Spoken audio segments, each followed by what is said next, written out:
이 아침에도 저희들에게 생명과 건강을 주시고 또 하루를 시작하는 첫 시간에 먼저 주님 앞에 나와서 감사와 기도와 찬양과 말씀으로 하루 시작하게 해주시니 감사합니다. 오늘도 특별히 이 아침에 3구역에서 헌신으로 주님 앞에 나와 찬양과 예배 순서를 인도합니다. 다가를 준비합니다. 헌신하는 우리 3구역 위에 구역장님이야 모든 우리 구역원들에게 풍성한 은혜를 더하여 주시옵소서. 오늘 함께 나누는 열왕기상 말씀을 통하여서 우리가 또 마땅히 반드시 들어야 될 하나님의 음성을 친히 들려주시고 그 말씀을 듣고 새기고 행할 수 있도록 성령께서 인도하여 주시옵소서. 귀한 예물 드리는 손길들 있습니다. 손길들마다 기도할 때 들어주시고 100배, 1000배, 10,000배의 풍성한 열매를 더하여 주시옵소서. 감사하오며 예수님의 이름으로 기도합니다. 아멘. 오늘 이 아침에 우리 상구역에서 나와서 또 예배를 인도하고 또 찬양해 주셨습니다. 우리 상구역 구역원들 힘내고 용기 내시라고 우리 박수로 한번 같이 격려하도록 하겠습니다. 예, 감사합니다. 오늘 또 복장도 잘 갖추시고 또 은혜로운 찬양해 주셔서 감사합니다. 예, 하나님의 말씀 봅니다. 열왕기상 18장 마지막 부분과 19장 우리 보는데요. 자, 이 열왕기상 17장 어제 우리가 살펴본 열왕기상 17장 그 유명한 갈멜산 대결입니다. 영적 대결에서 가장 명백하게 하나님께서 사탄에게 승리하는, 그리고 여호와 하나님이 진짜 하나님이 가짜 하나님 바알 선지자들 450명과 대결하여서 승리했던 그런 모습을 우리가 살펴보았습니다. 자, 41절입니다. 18장 41절. 이제 그 승리 후에 일어난 일들. 그 40절을 한 번 더 보겠습니다. 40절. 마지막에 이제 영적 대결에서 양쪽 제단을 쌓고 각자의 신의 이름을 부르고 그 백성들의 소리를 듣고 불을 내려주는 신이 진짜 신이다. 이게 영적 대결이었는데 엘리야가 수축한 그 제단에 하나님의 불이 내려와서 승리했습니다. 그죠? 자, 그리고 40절. 엘리야가 그들에게 이르되 바알의 선지자를 잡되 그들 중 하나도 도망하지 못하게 하라 하매 곧 잡은지라 엘리야가 그들을 기손 시내로 내려다가 거기서 죽이니라. 그러니까 바알 선지자 450명이 이 기손 시내에서 죽음을 당하게 되는 겁니다. 그렇게 해서 이제 명백하게 하나님께서 승리했던 것을 보고요. 자, 41절. 엘리야가 아합에게 이르되 올라가서 먹고 마시소서 큰 비 소리가 있나이다. 아합이 먹고 마시러 올라가니 엘리야가 갈멜산 꼭대기로 올라가서 땅에 꿇어 엎드려 그의 얼굴을 무릎 사이에 넣고, 자, 이 대결이 끝나고 이제 엘리야가 왕에게 올라가서 먹고 마시소서. 여기서 먹고 마시소서는 즐거움과 쾌락을 위해서 배가 고프니까 먹고 마시소서 이런 의미가 아니고 하나님께 번제를 드리소서 또는 어떤 식으로든 하나님께 제사를 드리소서라는 그런 의미가 더 확실합니다. 자, 그러니까 이번에 이제 바알 선지자를 그 바알을 섬기는 선지자들이 다 죽고, 그러니까 바알이 진짜 하나님이 아니라는 것이 판명났지 않습니까? 왕이시여 이제 산에 올라가서 먹고 마시소서. 이 말은 제단을 쌓고 하나님께 예배 드리십시오라는 이런 의미가 더 정확합니다. 자, 그렇게 해서 아합이 먹고 마시러 올라갔단 말이죠. 제단을 쌓으러 올라갔다. 자, 그때 이제 엘리야는 갈멜산에 올라가서 우리가 여기서 땅에 올라가서 땅에 꿇어 엎드려 그의 얼굴을 무릎 사이에 넣고, 그러니까 기도하는 방법이 얼굴을 무릎 사이에 넣고 땅에 꿇어 엎드렸다 기도했다. 이게 그 당시에 이스라엘 백성들이 기도하는 한 가지 모습인데, 이걸 가만히 볼 때요, 이 땅에 꿇어 엎드려 얼굴을 무릎 사이에 넣었다는 것은 이거 몸이 굉장히 플렉서블 해야 됩니다. 그러니까 배 나온 분은 이런 기도 못 할게요. 그러니까 볼 때, 야, 엘리야가 굉장히 얼굴이 무릎 사이에 들어가면 이게 몸이 굉장히 유연했고 이게 배가 안 나왔구나라는 그런 혼자 생각을 해봤습니다. 이게 안 중요한데 이게 이런 내용들이 요즘 가끔 이제 눈에 띄더라고요. 자, 여기서 우리가 중요한 것은 아합이 이런 일을 당해도, 그러니까 바알 선지자 450명이 자기 편이었잖아요. 우상을 섬기는데 아합이 바알 우상을 만들고 아세라 우상을 만들고, 그리고 자기 편에 있는 바알 선지자들이 450명이 엘리야와 영적 대결에서 패배했습니다. 그래서 진짜 우리 오늘 보면은 여호와가 하나님이다, 엘리야라고 외쳤던 거죠. 엘리야 뜻이 야훼가 하나님이 나의 하나님이다 이 말 아닙니까? 그걸 다 경험했는데도 참 특이하게 지금까지도 이 아합이 회개하지 않습니다. 자, 우리가 열왕기나 앞에 우리 사사기나 사무엘상이나 이런 걸 쭉 볼 때, 우리들이 이 성경을 볼 때 우리 믿음의 선조들이 그리고 그 주변에 있었던 악한 자들이 어떻게 신앙생활하고 어떻게 하나님 앞에 징계받는가 이런 걸 쭉 볼 때 우리가 꼭 빠뜨려서 안 되는 게 몇 가지가 있는데, 그 중에 하나가 회개입니다. 그 중에 하나가 뭐 회개만 보라 그게 아니고 우리 감사도 봐야 되고 헌신도 봐야 되지만 왜 이때는 왜 이 사람이 회개를 하지 않지라는 것을 우리는 체크를 해봐야 되고, 이런 상황에서도 회개를 할 때 하나님께서 기뻐하시고 그 회개하는 심령을 받으신구나라는 것을 우리는 체크를 해야 됩니다. 자, 이 말씀을 보면서 회개를 체크해야 된다는 그 진짜 의미는 뭡니까? 우리가 신앙생활할 때 회개를 체크해야 된다는 그런 의미입니다. 성경 볼 때 야, 아합 이 사람 참 나쁜 사람이구나 이렇게 해도 회개 안 하는구나, 또 쭉 읽어가다가 와, 이때는 이런 사람이 회개하는구나 이렇게 감탄하고 감탄하고 심판하고 정죄하는 게 아니고, 그게 목적이 아니고 내가 그 상황에서 회개를 하고 이 상황에서 왜 회개를 하지 않는가, 그거를 점검해야 되는 것입니다. 그죠? 자, 이럴 때도 아합은 회개하지 않는다는 이런 것을 보게 됩니다. 자, 43절 죄송합니다. 그의 서한에게 이르되 올라가 바다 쪽을 바라보라. 자, 여기서 바다는 무슨 바다일까요?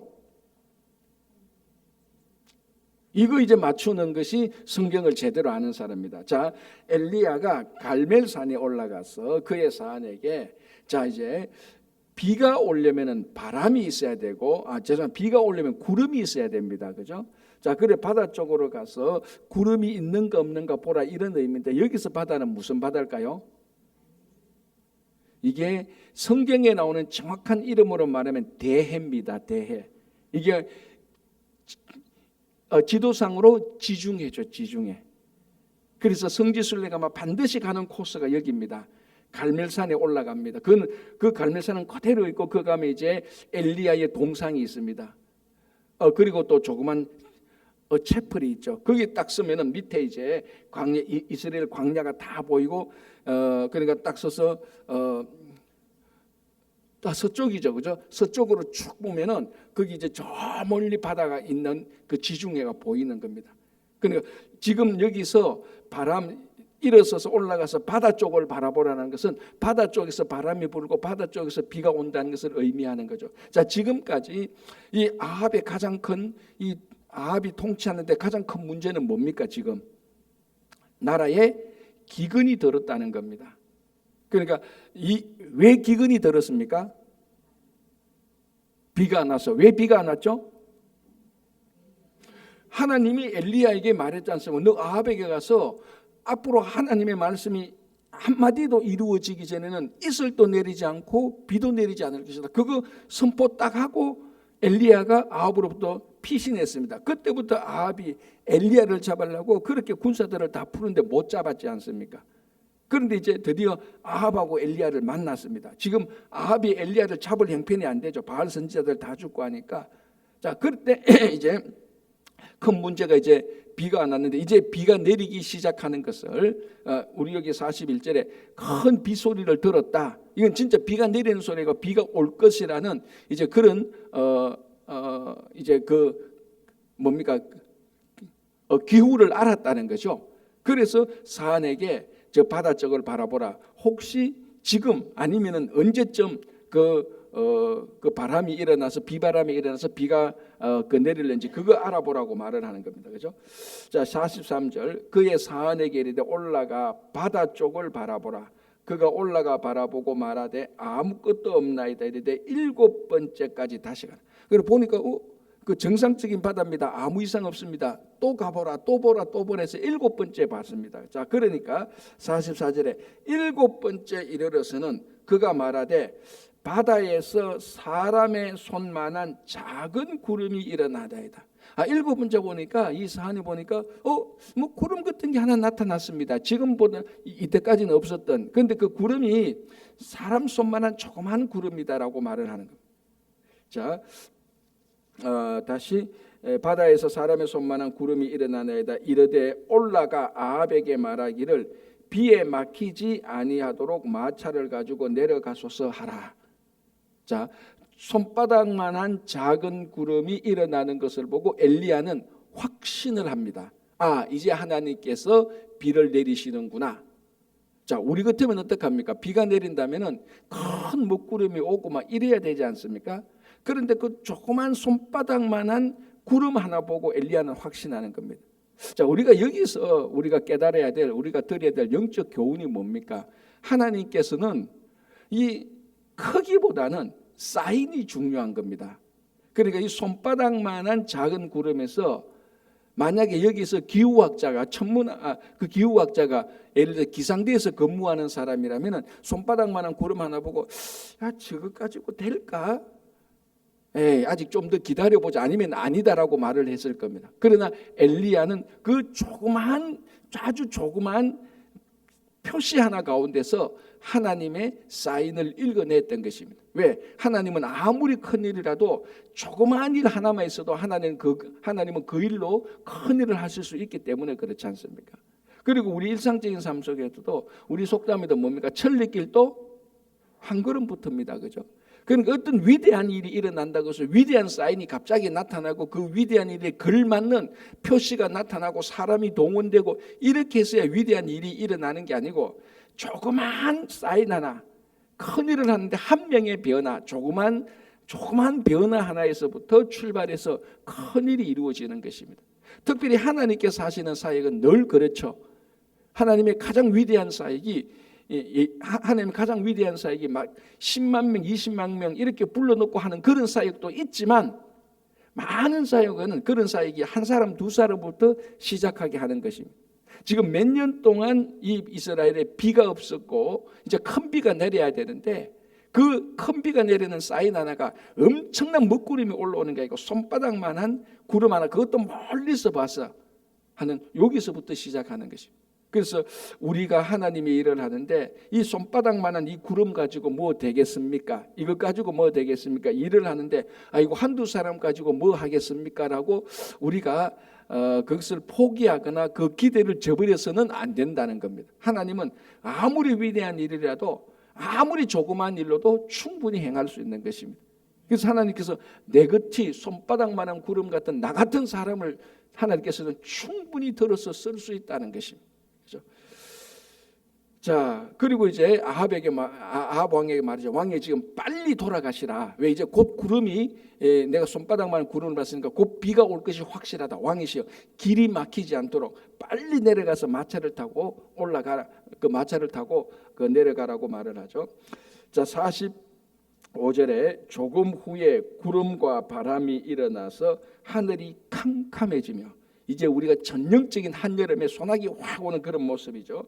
큰 비가 내리는지라 아합이 마차를 타고 이스라엘로 가니, 아합이 빨리 마차를 타고 이스라엘로 가니 46절 여호와의 능력이 엘리야에게 임하매 그가 허리를 동이고 이스라엘로 들어가는 곳까지 아합 앞에서 달려갔더라. 아주 또 특별한 일이 일어나죠. 마차를 타고 아합 왕이 먼저 출발했지만은 나중에 출발한 엘리야가 마차를 타지도 않고 그냥 뭐 달려갔겠죠. 비가 오고 있는 거 달려간 엘리야가 마차보다 왕보다 아합 왕보다 더 앞서가는. 그런데 여기에 특별하게 뭐라고 말하는가 하면요, 46절에 여호와의 능력이 엘리야에게 임함에 되어 있습니다. 근데 이게 제가 혼자 이제 이 말씀을 묵상할 때, 이 엘리야가 아합 왕보다 빨리 달릴 수 있는, 이렇게 보면 이건 제 개인적인 약간 쓸데없는 묵상인데요. 엘리야가 굉장히 건강했다. 몸도 굉장히 부드랬다. 얼굴도 물이 속에 들어가고 막 달리는데 이게 아합 왕보다 빨리, 마차보다 빨리 달릴 수 있는. 자, 여기에 뭐냐면은 여호와의 능력이 임했다는 겁니다. 아주 사사로운 일상이지 않습니까? 그죠? 아주 사사로운 일상입니다.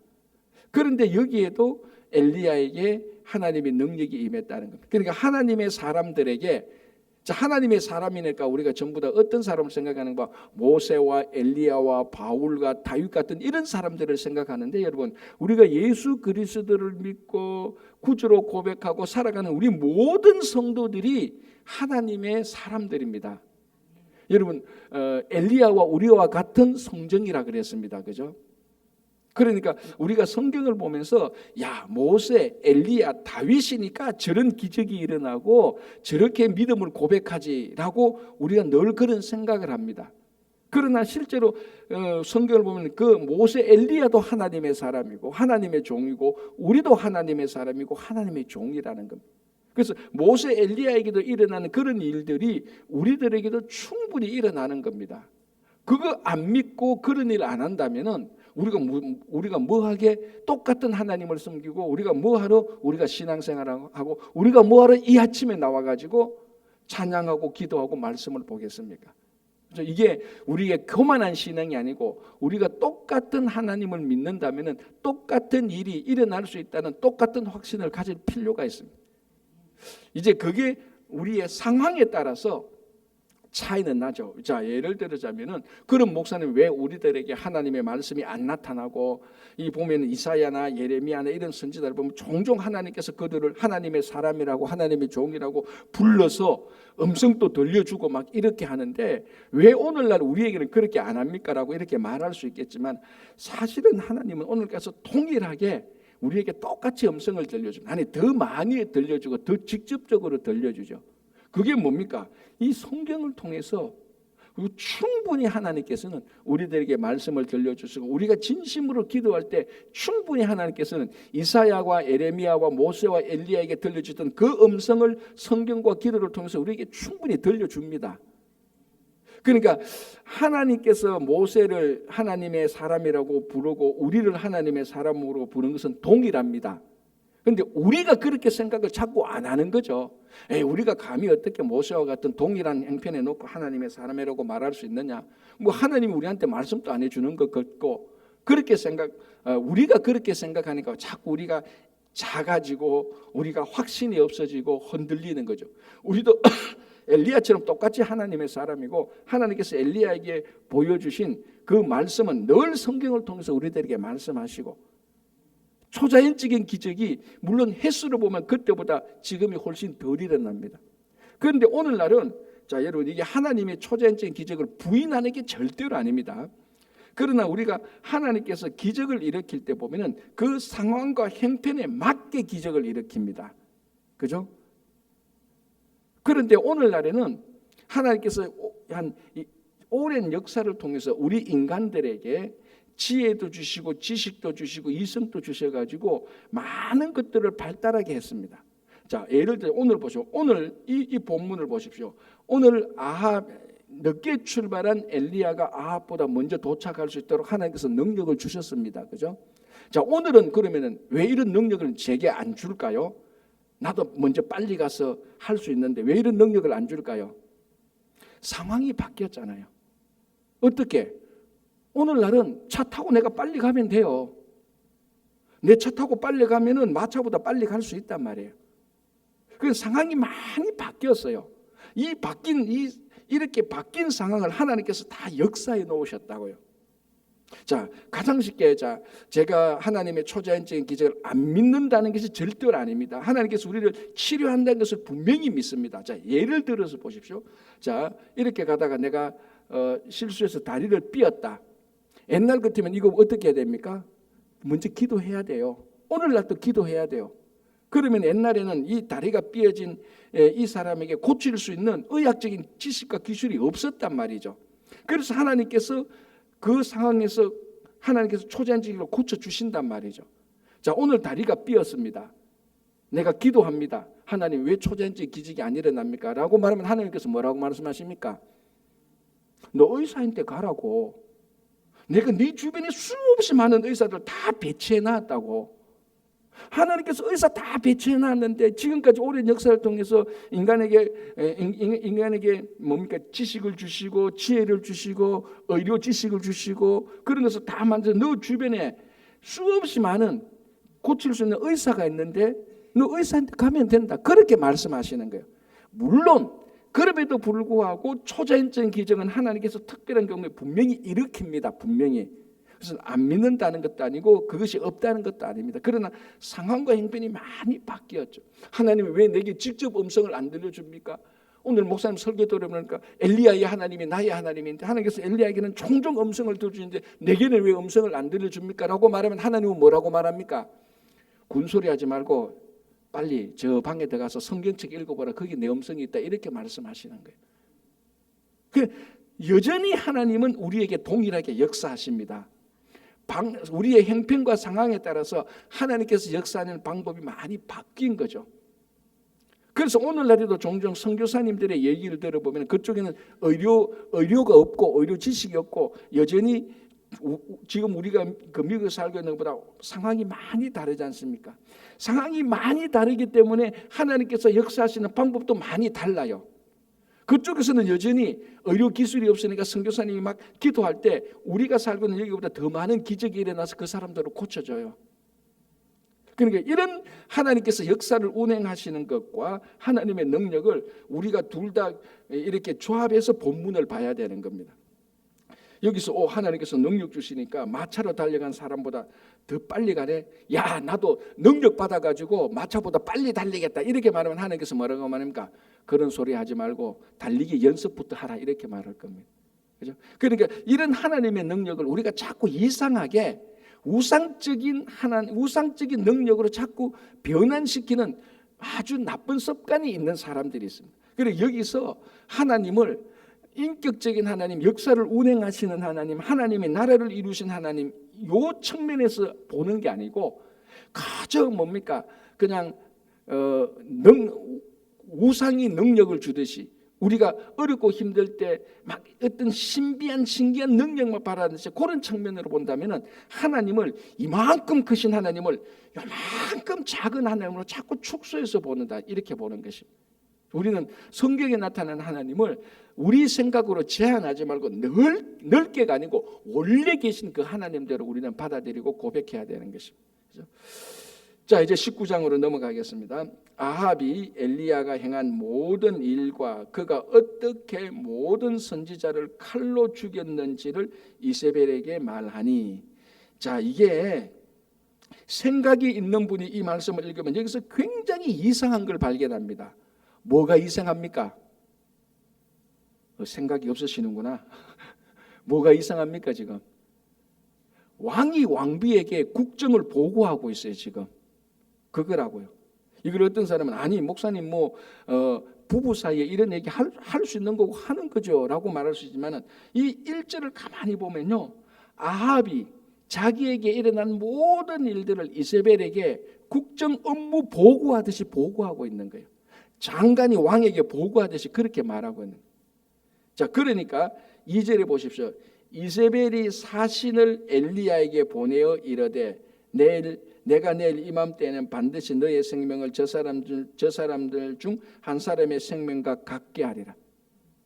폼이 어떻게 되는가 하면 신하가 왕에게 보고하니까 왕이 사신을 보내서 야 처리해 라고 말하는 이 폼이에요 지금. 근데 왕이 누구한테 보고합니까? 이세벨에게 보고하니까 이세벨이 그 얘기를 딱 듣고 사신을 보내서 엘리야 잡아와 이렇게 말합니다. 바뀌었죠 그죠? 지금 여기서 이 나라에 지금 북이스라엘의 실제적인 명령권자와 통수권자가 누구로 나옵니까 지금? 이세벨이 나오고 있다고요 지금.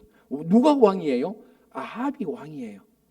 그러니까 오늘 이 본문을 가만히 보면 북이스라엘의 아합 왕 때에 그 나라 아합 왕 때 정말로 우상이 많고 앞 세대보다 훨씬 더 타락했던 중요한 원인 중에 하나는 아합의 우상 숭배도 있지만 이세벨의 우상 숭배를 결코 간과해서는 안 된다는. 이 아합이 이세벨에게 마치 왕에게 국정보다시 아합 선지자가 바알 선지자가 어떻게 죽었는지 다 일일이 보고합니다. 그러니까 이세벨이 화가 나가지고 2절에 이세벨이 사신을 엘리야에게 보내면 드디어 이세벨이 액션을 취하게 되는 겁니다. 왕이 내려야 될 명령을 이세벨이 내리고 있습니다. 그러니까 나라의 질서가 진짜 하나님의 어떤 통치 질서가 완전히 뒤바뀌게 되는 것입니다.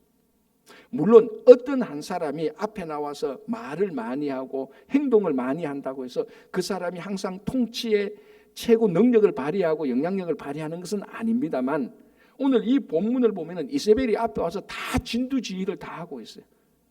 이것은 하나님 나라의 통치 질서에 큰 혼란이 왔고, 특별히 또 이세벨이 어떤 사람입니까? 우리가 이미 앞에서 봤다시피 엣바알의 딸, 제사장이 왕이 된 이방 왕의 딸입니다. 그러니까 강교하고 음흉하고 조작하고 선동하고 사람을 사바사바해서 자기 편으로 만들고 전형적인 그런 사람이에요. 그죠? 참 조심해야 되는데 아합이 조심하는 게 아니고 오히려 이세벨의 조정을 받는 그런 입장이 되어버렸습니다. 자, 2절 보겠습니다. 이세벨이 사신을 엘리야에게 보내어 이르되 내가 내일 이맘때에는 반드시 너의 생명을 저 사람들 중 한 사람의 생명과 같게 하리라. 그렇게 하지 아니하면 신들이 내게 벌 위에 벌을 내림이 마땅하니라 한지라. 그러니까 이세벨이 또 군사 풀어서 엘리야를 잡으려고 하는 겁니다. 3절 그가 이 형편을 보고, 자, 여기서 그가 누구죠? 엘리야죠. 엘리야가 이 형편은 뭡니까? 이세벨이 화가 나가지고 자기를 잡으려고 군사를 풀었던 이런 상황입니다. 큰 문제가 이제 엘리야에게도 생겼죠. 그가 이 형편을 보고 일어나 자기의 생명을 위해 도망하여 유다에 속한 브엘세바에 이르러 자기의 사환을 그곳에 머물게 하고, 자, 이 이세벨이 사신을 보내서 엘리야를 잡아라고 말하고 이세벨이 화가 난 그 모든 문제들을 보고 엘리야가 한순간에 거기서 브엘세바로 가버립니다. 이 거리가 한 100마일 정도 되거든요. 오늘날 운전해서 100마일 가도 한 2시간 정도, 뭐 1시간 반에서 2시간 걸리는데 걸어서 100마일로 가게 되는 거예요. 사실 100마일 좀 더 걸리는 거죠. 그만큼 엘리야가 이세벨을 두려워하고 지금 굉장히 낙담한 상황에서 아래쪽으로 내려가 버립니다. 자, 여기서 우리가 하나 알 수 있는 것은요, 뭐 일반적으로 말하면은 여러분들이 낙담되고 한다 할지라도 그것이 일시적으로 신앙의 실패처럼 보이지만은 완전한 신앙의 패배는 아니라는 겁니다. 왜? 엘리야도 그랬거든요. 엘리야도 그래요. 선지자 중에 선지자였던 엘리야도 영적 낙담과 영적 두려움 속에 빠진 적이 있습니다. 그렇다고 해서 엘리야의 신앙이 실패한 겁니까? 아니죠. 순간적으로 좀 이렇게 다운될 때가 있는 겁니다. 자, 여러분, 모든 화살표가요 이렇게 해서 끝까지 이렇게 쭉 올라가는 화살표는 하나도 없습니다. 물론 사람이 그릴 수가 있지만 인간의 인간의 성장, 성숙 이런 것들이 하나의 변곡점 없이 그대로 쭉 올라가는 사선은 하나도 없습니다. 항상 뭡니까? 올라가면은 내려오고 내려왔다가 또 올라가고 이것이 반복되면서 올라가는 것이지 단 한 번도 내려오는 순간이 없다. 그런 단 한 번도 내려옴이 없이 성숙한 사람은 단 한 명도 없습니다. 모든 사람이 한 번쯤은 내려오고 두 번쯤은 내려오고 몇 번은 내려왔다가 올라가는 거죠. 그래서 우리가 가끔 신앙생활 할 때 내가 다운되고 막 영적 좌절이 되고 영적 우울이 든다고 해서 신앙을 포기하거나 그런 게 아니라는 겁니다. 그러니까 이걸 진단할 줄 알아야 되는 겁니다. 아, 내가 지금 좀 다운되는구나. 그러면 지금 이렇게 다운되면 좀 쉬어야 되겠구나. 이런 진단을 해야 되는데 내 다운되는구나. 이제 인생 끝났어. 나 이제 예수 안 믿을 거야. 이런 식으로 자기 영적 다운되는 것을 진단을 제대로 할 줄 알아야 되는 겁니다. 우리가 그에 대한 아주 중요한 케이스가 바로 이 엘리야라는 겁니다. 여러분, 엘리야가 갈멜산에서 450명의 바알 선지자가 멋진 대결, 성경 전체 중에서 가장 멋진 폼나는 진짜로 하나님께서 살아계심을 보여준 그 승리를 이루고 난 다음에 가장 비참한 다운의 경지로 아주 영적 좌절과 낙담으로 겪기 시작하는 거예요. 자, 그 이유 중에 하나가 뭔가 하면요, 바로 요 구절입니다. 3절에 그가 이 형편을 보고라고 되어 있습니다. 참 희한한 게 왜 여기서 하나님은 왜 여기 사냐면 방금 전에 불을 내려주신 그 하나님을 보지 못하고 이 형편, 이세벨이 자기를 죽이려는 그 형편을 보고 낙담됐는지 우리가 좀 아쉽지만 이게 인간입니다. 사실은 우리에게 문제가 닥치기 시작할 때, 내가 예상치 못한 곳에서 문제가 터지고 어려움이 닥칠 때 대부분의 사람은 그 문제에 몰입하게 됩니다. 근데 문제에 몰입하게 되면은, 엘리야조차도 문제에 몰입하게 되면은 다운되고 좌절되고 낙담된다는 것입니다. 우리가 가장 대표적으로 베드로가 처음에는 물 위를 걸었을 때, 처음에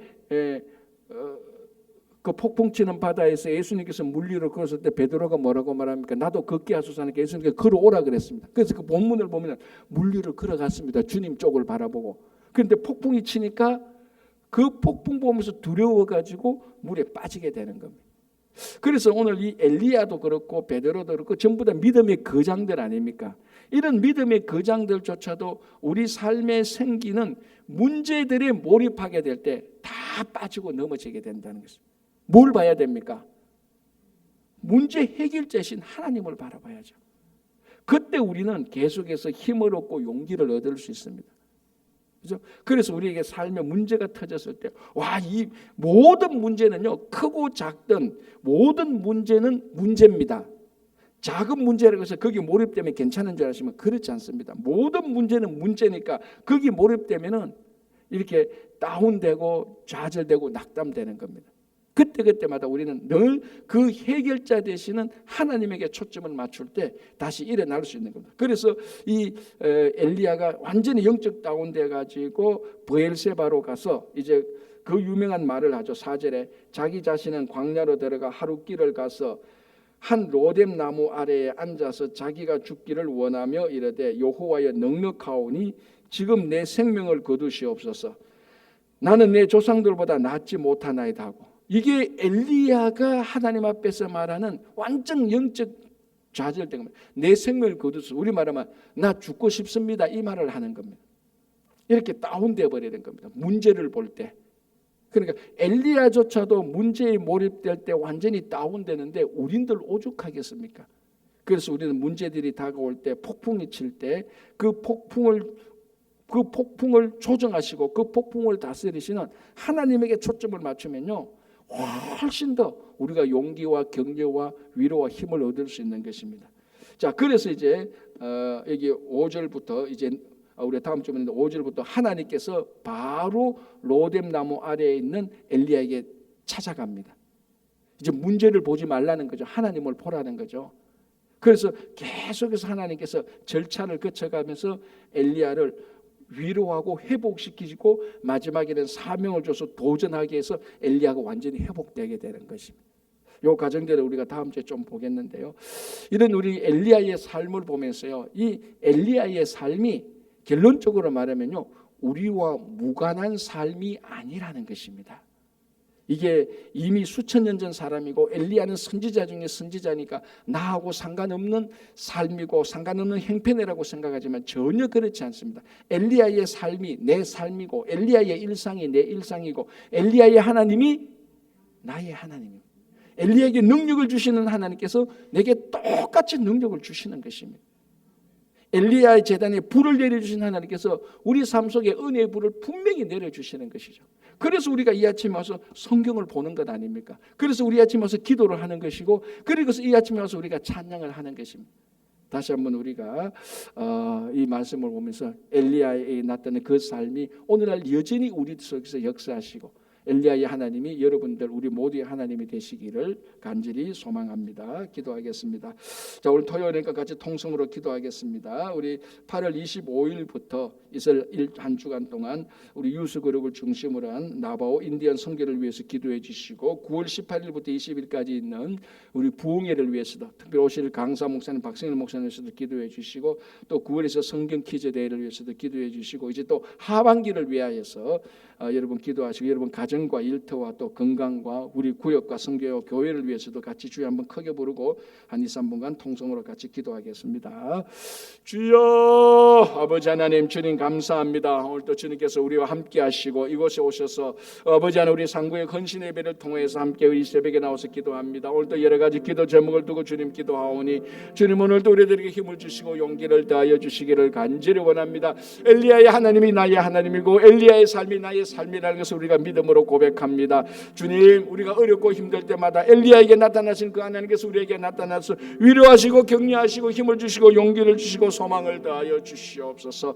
아버지 하나님 우리 교회의 기도 제목들이 있습니다. 8월 25일부터 한 주간 동안 우리 또 나바오 인디언 선교를 시작하게 됩니다. 그 전에 코비드 이전에 선교를 하는 인디언 선교를 했던 것을 다시 회복하게 하시니 감사하고 이 선교를 통해서 우리가 하나님의 나라를 확장하고 하나님의 마음을 알게 되고 그것도 척박하고 외로운 곳에 있는 그 인디언들과 함께 삶을 나누고 우리가 선교를 배우고 하나님을 배우고 삶을 배우는 귀한 시간 될 수 있도록 주여 도와주시기를 간절히 원합니다.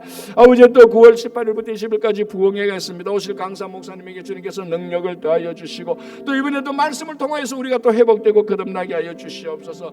또 아버지 그 중에 아버지 9월 둘째 주 성경 퀴즈 되겠습니다. 늘 하나님의 말씀을 알게 하시고 읽게 하시고 새기게 하시고 행하게 하여 주시기를 간절히 원합니다. 오늘도 이곳에 여러 가지 기도 제목들이 있습니다. 특별히 육신의 연약함과 심령의 낙담을 위해서 기도하는 심령들이 싸우니 그들을 붙들어 주시고 여호와 하나님께서 치료하여 주시고 좌절되고 낙담될 분 하나님께서 엘리야를 찾아가서 위로했던 것처럼 우리를 위로하시고 다시 이렇게 세워주시기를 간절히 바라옵고 원하옵나니 우리 아버지 오늘도 함께 해주시고 도와주시고 구역마다 성교회마다 함께 하시고 당회마다 우리 친구교회 아주 어린 유아로부터 어른에게까지 늘 주님께서 은혜와 자비를 베풀어 주시옵소서. 성령께서 함께 하시고 각 가정마다 은혜를 베풀어 주시고 직장과 비즈니스에 풍성한 열매를 거두게 하여 주시옵소서. 자녀들에게 은혜를 주시고 그들이 또 다음 세대의 믿음의 주인들이 다 될 수 있도록 역사해 주시기를 간절히 원합니다. 오늘도 하나님께 나와 기도하는 이 아침에 와서 기도하는 함께 기도하고 엄밀히 기도하는 모든 기도에도 주님께서 은혜를 더하여 주시옵소서. 하나님 아버지 감사합니다. 오늘도 이 아침에 엘리야에게 일어났던 일을 함께 묵상하며 그 엘리야의 하나님이 바로 우리의 하나님 나의 하나님이면서 우리가 고백하며 나아가게 하여 주시옵소서. 8월 25일부터 한 주간 동안 나바오 인디언 선교가 있습니다. 아버지 하나님 온 성도님들이 함께 또 하나님의 사역에 참여하게 하시고 또 그곳에 외롭고 척박한 나바오 인디언들과 한 주간 삶을 나누면서 우리가 또 함께 기도하면서 하나님의 마음을 알게 되고 하나님의 마음을 경험케 되는 귀한 선교가 되게 하여 주시옵소서. 9월 18일부터 20일까지 또 아버지 하나님 부흥회가 있습니다. 이 부흥회를 통하여서 우리의 심령이 또 아버지는 다운되고 좌절되고 낙담된 심령이 다시 회복될 수 있도록 인도해 주시고 오실 강사 목사님에게도 풍성한 은혜를 더하여 주셔서 그 말씀의 능력을 우리가 체험하게 하여 주시옵소서. 아버지 또 성경 퀴즈 대회가 있습니다. 단순히 말씀을 많이 지식적으로 아는 것이 아니라 우리가 이 말씀 성경 퀴즈 대회를 준비하면서 살아있는 말씀을 경험케 하여 주시옵소서. 각 가정과 일터마다 함께 하시고 은밀히 올려드리는 기도도 함께 하시고 특별히 육신의 연약함과 심령의 낙담함을 주님께서 위로하시고 온전히 고쳐 주시옵소서. 감사하오며 예수님의 이름으로 기도합니다. 아멘.